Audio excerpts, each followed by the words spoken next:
खबर रायपुर से। यहां पिछले 3 सालों में 50% पदों में शिक्षक भर्ती नहीं हो पाई। आपको बता दें कि भारी गड़बड़ी के चलते कई जिलों में शिक्षक भर्ती प्रक्रिया पर स्टे लगा हुआ है। इसी को लेकर लोक शिक्षण संचालक सुनील जैन से बातचीत की हमारे संवाददाता सत्या राजपूत ने। क्या कहा उन्होंने, सुनवाते हैं आपको। आज हम लोक शिक्षण संचालनालय पहुंचे हैं और संचालक महोदय हमारे साथ मौजूद हैं। सर, हम आपसे सबसे पहले सवाल यही है कि अब तक आप लोग कितने प्रतिशत भर्ती कर पाए हैं, कितने लोगों को उनका हक दिला पाए हैं? देखिए, जैसा कि अभी आपने बताया कि 14,580 लोगों की भर्ती की प्रक्रिया शुरू की गई थी और इसमें से 6,542 लोगों की भर्ती हो चुकी है और 2,500 पद ऐसे हैं जिनमें माननीय उच्च न्यायालय के स्थगन के कारण भर्ती की प्रक्रिया अभी रुकी हुई है। जैसे ही स्थगन समाप्त होगा भर्ती की प्रक्रिया चालू की जाएगी।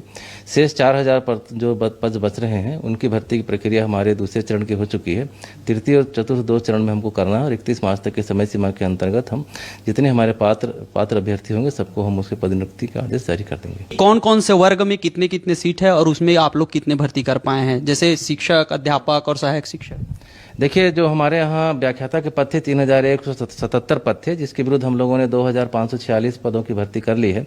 शिक्षक के 5,897 पद थे, जिसमें 2,379 पदों की भर्ती हो चुकी है।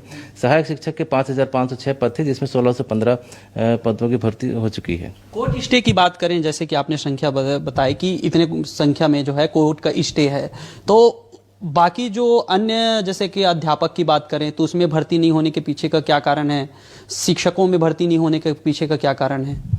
देखिए, आपको ये पता होगा कि भर्ती का अधिकार जिला स्तर पर है।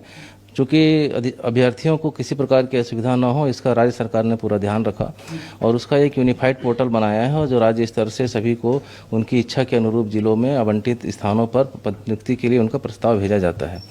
क्योंकि इसमें प्रक्रिया चूँकि पूरे राज्य स्तर पर एक साथ होती है, तो जो हमारा सॉफ्टवेयर है उस सॉफ्टवेयर में हम एक साथ हम लोगों को पूरे जिले के लोगों की संख्या भेजते हैं, पात्र हितग्राहियों की जानकारी भेजते हैं। उसके आधार पर नियुक्तियाँ क्रमशः होती जाती हैं। जो व्यक्ति अपात्र होते हैं या जो व्यक्ति किसी कारण से काउंसलिंग में उपस्थित नहीं होते या जो पद लेना नहीं चाहते, उनके बाद हम उनके स्थान पर दूसरे पदों को आमंत्रित करते हैं। तो ये प्रक्रिया हमारी निरंतर चल रही है। तृतीय और चतुर्थ चरण की प्रक्रिया जब हमारी समाप्त हो जाएगी तो उसके बाद हमारी नियुक्ति की प्रक्रिया पूर्ण हो जाएगी। बस्तर संभाग में अगर वो अपात्र हैं तो दुर्ग में वो पात्र हो जा रहे हैं, ये कैसे, मतलब ये सवाल उठ रहे हैं, ये आपसे समझना चाह रहे हैं। देखिए, आप जिस तरह की बात कर रहे हैं ऐसी किसी प्रकार की शिकायत मेरे समक्ष में नहीं आई है। अगर कुछ आएगी तो निश्चित तौर पर इसमें देखा जाएगा कि अगर कोई व्यक्ति एक संभाग में अपात्र है, दूसरे में अगर पात्र होता है तो निश्चित रूप से ये जांच का विषय है। यहाँ पे भर्ती में गड़बड़ी के मामले सामने आ रहे हैं, उसकी शिकायत होती है तो उस पर निष्पक्ष जांच किया जाएगा। कैमरामैन चोलाराम के साथ सत्या राजपूत, न्यूज़ 24 रायपुर।